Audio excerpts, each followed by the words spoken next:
How to navigate back in iPhone. Hello everyone, in this video I'm going to be quickly walking you through on how you can navigate back in iPhone in the easiest way.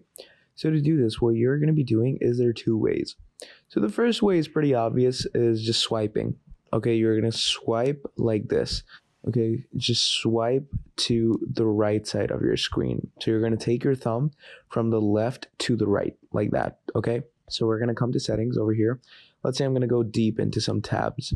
Now, if I want to go back, I could just click on general up here, but why should I click on general when I can just swipe it like this? So look at this. Once you swipe, it's going to navigate back and you can go back to see your settings, and to get out of your settings, obviously click on the home button. So, just do this and it goes back. Now, the second way is if you go too deep into something. So let's say I'm going to come here.